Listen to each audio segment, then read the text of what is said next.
She was only gone for seconds, just one moment of laughter, one bounce of a ball, and then the silence. That awful, hollow silence.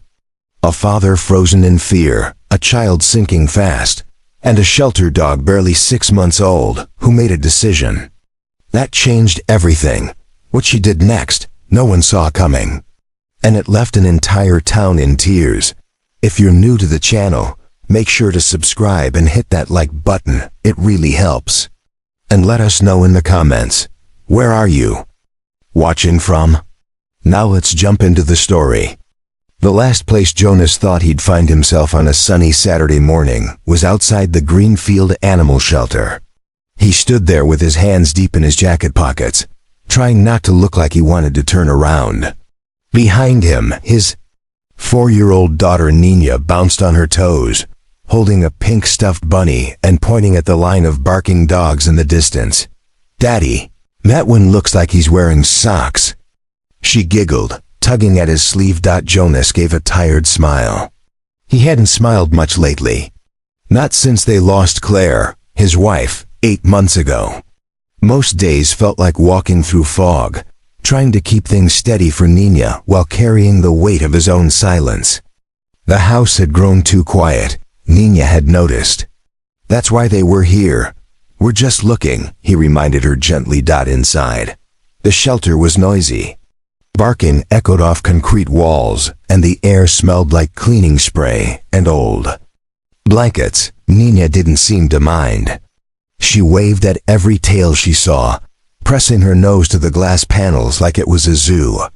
Jonas followed slowly, nodding politely as a volunteer passed by. And then, near the end of the row, something shifted. There, curled in a patch of sunlight, lay a small golden retriever mix.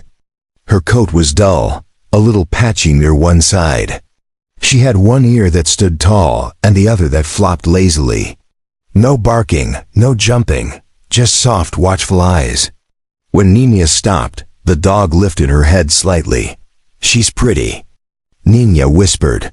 A woman appeared beside them, wearing a shelter shirt and a kind smile. "That's Tess," she said. "She's about 6 months old. Came in last month." Jonas raised his eyebrows. "She's awfully quiet." The woman nodded. "She had a rough start. Found tied behind a diner outside of town. She's been shy, but when kids come in, she perks up a little." As if on cue, Tess stood and slowly walked to the gate. She didn't wag her tail, didn't jump, just pressed her nose softly against the mesh between her and Nina's small fingers. Jonas watched in silence as Nina crouched down. "Hi, Tess," she said softly. "Do you want to come home?" He felt his throat tighten. It was the same tone she'd used when she talked to photos of her mom. "We do foster trials," the volunteer added gently. "Just the weekend." "Number." "Pressure." Jonas hesitated.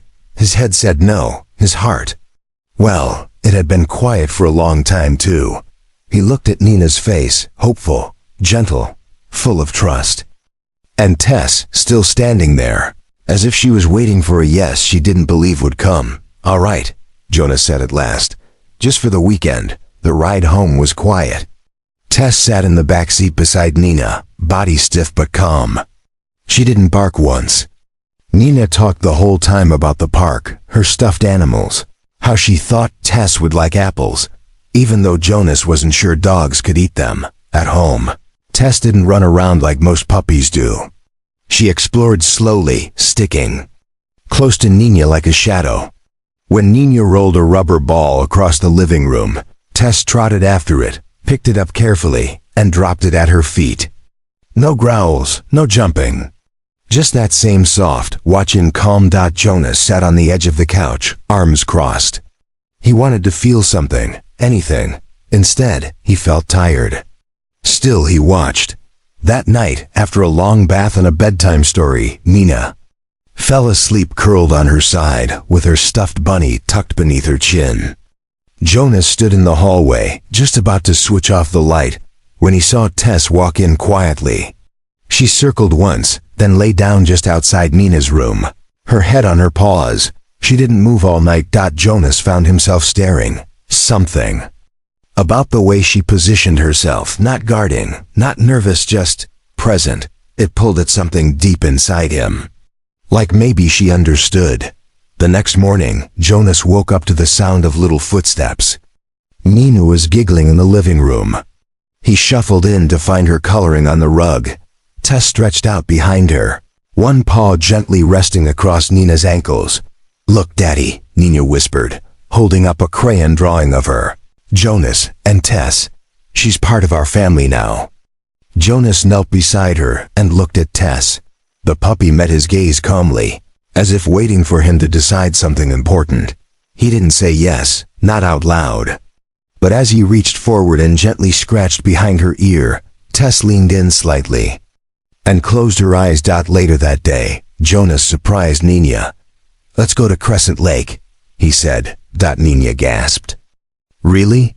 He hadn't been back since Claire died. But maybe it was time. A lake, a sunny day, a new companion. Maybe this time it would be different. Maybe, just maybe, this was the start of something new. Crescent Lake was calm that day. The kind of calm that almost made Jonas believe everything was okay again. Sunlight danced across the ripples. A warm breeze carried the scent of pine, and birds chirped lazily from the trees. Jonas set the picnic blanket down under a wide oak tree while Nina and Tess raced each other across the grass. While Nina ran and Tess trotted close behind, her tail wagging gently, Jonas took a deep breath. It was the first time they'd returned since Claire passed. The lake had once been their weekend escape, filled with laughter, sandwiches, and wet footprints on the car seat.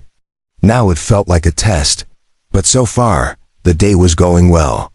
"Daddy, watch!" Nina shouted, holding up her rubber ball, the blue one with little stars. "Okay, show me your best throw," Jonas said with a grin. She wound up dramatically and tossed the ball across the grass. Tess chased after it, picked it up delicately, and trotted back. Her steps were always light, almost careful, as if she was afraid of breaking the moment. She dropped the ball at Nina's feet and sat down waiting. "You're so good at that." Nina giggled, patting her head. Jonas took out his phone to check a quick work message. Just one moment. Just a quick glance. That's when it happened. The ball bounced too hard and rolled down the sloped patch of grass near the water. Nina chased after it, still laughing, her tiny legs moving fast. "Wait, Nina!" Jonas called, but she didn't hear him. The ball reached the muddy edge. Nina reached for it, one foot sliding on the wet grass. Her body tilted forward, then a splash, a scream. And silence. Jonas dropped his phone. His legs refused to move for a second too long. His heart slammed against his ribs. He couldn't see her. She was gone, just like that. But Tess moved. Without waiting, without thinking, the golden retriever mix shot forward. Her ears flattened, her paws dug into the ground, and she dove into the water with a single bark. "No!" Jonas yelled, finally running. "Nina!" His shoes slipped in the mud as he reached the shore. The lake looked calm again, like it hadn't just swallowed his daughter. There were no bubbles, no sound. Only the rings of water spreading outward like nothing had happened. He fell to his knees, eyes scanning the surface. Where was she? Where was Tess? Time stretched like rubber. Jonas's breath came in gasps. Panic wrapped itself around his chest. Then dash movement. A shape broke through the water. First a nose, then wet fur. Tess was paddling with everything she had. And in her mouth Nina's overall strap. Her head hung back, arms limp.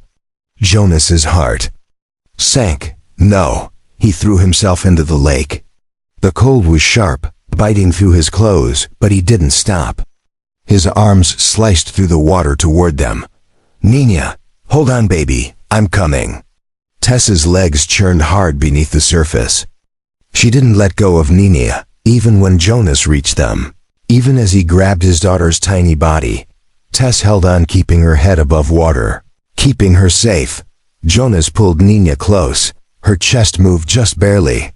She coughed, gasped. Water poured from her mouth. She was alive. He turned back to Tess, reaching for her too. The dog didn't resist. She swam alongside him as they made their way to the shore. His legs finally found ground. He stumbled out, Nina in his arms, tears mixing with lake water. Tess climbed out next, shaking, her fur soaked and heavy. "Nina?" he whispered, laying her gently on the towel Emily had packed. Her eyes opened slowly. "Hi, Daddy," she whispered, shivering. Jonas sobbed, pressing his forehead to hers. "You're okay. You're okay." But then he looked up. Tess stood nearby, still watching, but her body was trembling. Her legs wobbled. Then she collapsed half in, half out of the water. "No, no," Jonas whispered, crawling to her side. "Tess, stay with me." She let out a soft, tired whine. Her eyes closed. Jonas wrapped her in a blanket, his hands shaking. Her breathing was shallow. Her fur was cold against his skin. A few people had gathered at the edge of the park now watching. One of them called for help, but Jonas didn't notice. All he saw was this brave, gentle dog who had saved his child and now lay still in the grass. "You did so good," he whispered, cradling her head. "Please stay." Minutes passed like hours. An ambulance pulled into the park. Paramedics rushed over, checking Nina first, then Tess. "She's exhausted," one of them said. "Cold, but I think she's going to be okay." Jonas exhaled, his whole body going limp with relief. He looked at Nina, now wrapped in dry towels, sitting up and whispering something to herself. Then he looked at Tess. She lifted her head. Just a little. Just enough to look toward Nina. "She's okay," Jonas told her. "You saved her." Tess gave the tiniest tail wag, and in that moment, Jonas knew. This wasn't just a good dog, she was something more. The house was quiet that night. Too quiet. Jonas sat on the floor next to the couch, his back resting against the wall. Tess lay curled on a thick comforter, wrapped in towels, her breathing slow but steady. She hadn't moved much since they brought her home from the lake. She was tired, every bone in her small body said so. But she was alive, just like Nina, across the room. Nina sat in her favorite pajamas, curled beside her dad with a hot water bottle pressed to her chest. Her hair was still damp, and her eyes looked heavier than usual. But every so often, she glanced over at Tess. "She's gonna be okay, right?" Nina asked for the third time. Jonas nodded and rubbed her back gently. "Yeah, honey, she just needs rest." Nina leaned her head on his arm. "She saved me." Jonas didn't answer. His throat tightened.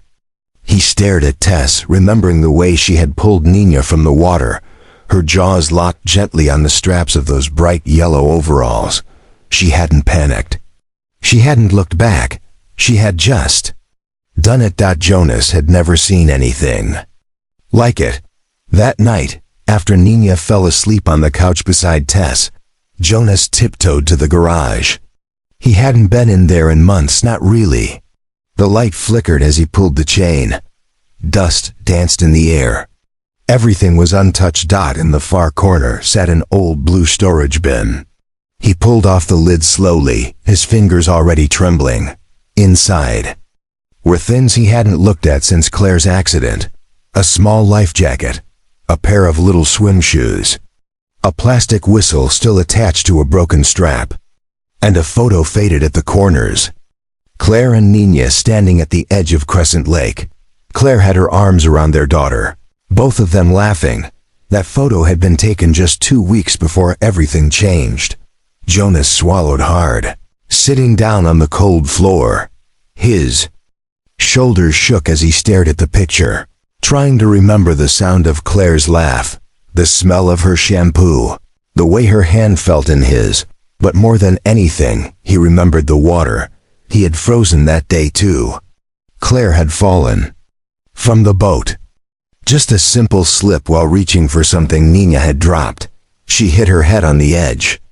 Jonas jumped in, but it was already too late. He pulled her out, screaming her name, holding her hand in the silence that followed. She never opened her eyes again. The guilt had followed him every day since. He didn't talk about it, not to friends, not even to Nina. He just tried to keep going. But watching Tess pull Nina from that same lake, it had unlocked something inside him. A second chance, a new breath. A brave soul stepping in where he had once fallen short. Jonas stayed in the garage until the air turned cold and his hands stopped shaking. When he finally went back inside, Tess was still asleep on the floor. Nina was curled up beside her like always. He reached down to pet the dog's head gently. "Thank you," he whispered. "You saved more than her today." The next morning, Tess opened her eyes slowly. She looked around the room until they landed on Nina, still snuggled in a blanket beside her. Her tail gave a soft wag. Jonas smiled. "You're a miracle, you know that?" He stood and made pancakes, Nina's favorite. She was still too tired to eat much, but she insisted on feeding a small piece to Tess. "She needs syrup too," she whispered. Jonas laughed. "I think she's sweet enough already." That afternoon, Jonas took a photo of Nina and Tess sleeping side by side on the couch. He hadn't planned to post it, but something told him someone else needed to see this. He wrote a short caption. "This dog saved my daughter's life. Please consider adoption." He shared it in a local parenting group. By the end of the day, the photo had been shared hundreds of times. Messages poured in, people asking where they found Tess, whether the shelter had other dogs, how they could help. One woman wrote, "I wasn't ready to love another dog, but this story reminded me what love is." The shelter called the next morning. Mara, the kind woman who'd helped them adopt Tess, sounded amazed. "We've had over 20 new applications in one day," she said. "And everyone keeps asking about the dog from the lake." Jonas looked down at Tess, who was now sitting up beside Nina. Her energy was slowly returning, though she still moved with care. "She's doing better," he said softly. "We all are." That weekend, the town council sent an official letter, inviting them to a small ceremony to honor Tess. Just something simple at the community center. Jonas hesitated at first. He wasn't sure they were ready for more attention, but Nina's eyes lit up at the idea. "She's a hero." "Daddy, she needs a medal." Jonas chuckled. "All right. A medal it is." And for the first time in a long time, he felt a little lighter. The heaviness he'd carried for years had started to lift, not all at once, but enough to breathe again. He watched Tess carefully nudge a toy toward Nina, then rest her chin on the girl's knee. In that moment, he understood something he hadn't before. Sometimes healing doesn't come with time. Sometimes it comes with pause, a quiet stare, and the kind of courage that doesn't make a sound. The community center smelled like fresh paint and coffee. Rows of folding chairs filled the room, most already taken by neighbors, teachers, and even a few local reporters. At the front stood a wooden platform draped in blue fabric. A small podium held a card with 3 words in neat black letters, "Honoring Brave Hearts." Jonas stood near the back, holding Nina's hand. She wore her favorite yellow dress, the same color as the overall she'd worn at the lake. Tess sat quietly at her feet, her tail sweeping the floor every few seconds. A blue bandana hung around her neck and a shiny new collar glinted under the lights. "She knows this is about her," Nina whispered with a smile. "Maybe," Jonas replied. "But she'd rather be next to you." He wasn't wrong. Tess hadn't left Nina's side since the day of the lake. She followed her from room to room, from coloring books to bedtime stories. She even sat by the bathroom door when Nina brushed her teeth, always close, always calm. The mayor stepped up to the podium and cleared his throat. "Today," he said, "we gather to recognize a life that made a difference, a small life with a big heart." The room went quiet as Tess was called forward. She didn't understand the applause, the cameras, or why people were smiling at her. But she followed Nina with steady steps to the front of the room. Someone placed a small medal around her neck, the kind made for school events and county fairs. It didn't matter, it shimmered like gold. Jonas's chest tightened. They clapped. They cheered. But Tess just leaned her head gently against Nina's leg and stood still, like she always did. After the ceremony, people came up to shake Jonas's hand and pet Tess. Some had tears in their eyes. A woman in her 60s hugged Jonas without saying a word. Another man asked about the shelter. She was a rescue? He asked. Jonas nodded. Yeah, but I think she rescued us. That line stuck with him. Back home, things didn't go back to how they were, because something had shifted. The house felt warmer, quieter in the best kind of way. Nina laughed more. Jonas smiled more. Even the silence felt different. Peaceful. One evening, a week after the ceremony, Jonas sat alone on the front porch. The stars were out. A soft breeze moved through the trees. Inside, Nina and Tess were curled on the couch watching cartoons. Jonas held a cup of tea in his hands, but didn't drink it. His mind wandered to the past, the sound of that awful splash, the helplessness, the moment he thought he had lost everything again. And then Tess, that little dog with the soft eyes and silent strength. He reached into his pocket and pulled out something new, a small silver tag. On one side it read, Tess, family, forever. He smiled, stood, and walked back inside. Come here, girl, he said softly. Tess looked up and trotted over. Jonas knelt and gently clipped the tag onto her collar. There, he said. Now it's official. The next morning, Nina brought Tess her leash without asking. Let's show everyone our hero, she said. They took a walk through their neighborhood. People waved from their porches. A few children ran up to pet Tess. She didn't bark, didn't flinch, she just accepted it all with quiet grace. She's different now, Jonas told one neighbor. More sure of herself.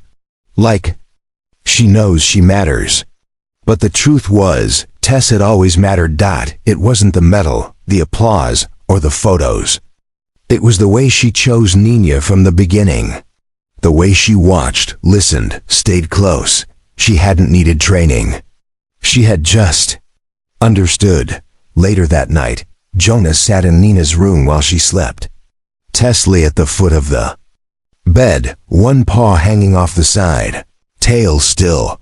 Jonas leaned over and gently touched the medal still hanging by her collar. You saved us, he whispered. Not just Nina, me too. Tess didn't stir, but her tail tapped the blanket once. As Jonas stood to leave, he glanced at the bookshelf by the window. Between storybooks and stuffed animals sat a framed photo. Tess and Nina on the couch, the day after the rescue. It wasn't just a keepsake. It was a reminder. A scared little puppy who had once been left behind was now the heartbeat of their home. The following weekend, Jonas took Nina to the shelter, not to return Tess, but to visit Mara, the volunteer who had helped them. When they walked in, the front desk staff gasped. Is that Tess? One of them asked. Mara appeared from the back with a smile. There's our brave girl. Nina ran into her arms. Tess stayed close, tail wagging softly. We've had so many adoptions since her story spread, Mara said. People say they want a dog like her. Gentle, brave, quiet. Jonas smiled. She was never just a dog. He paused, watching Tess press her head into a little boy's hand near the waiting area. She was a choice, he said finally. And somehow, the right one chose us. And that was the truth. Tess didn't need to bark to be heard. She didn't need to jump to be seen. She had shown love in the quietest way, and it had echoed louder than anything else. That's how the story of a rescue puppy became something more. Not just a rescue, not just a pet, but a reminder that even the smallest life can carry the biggest heart, that heroes come in fur and silence. And sometimes they save us before we even realize we needed saving.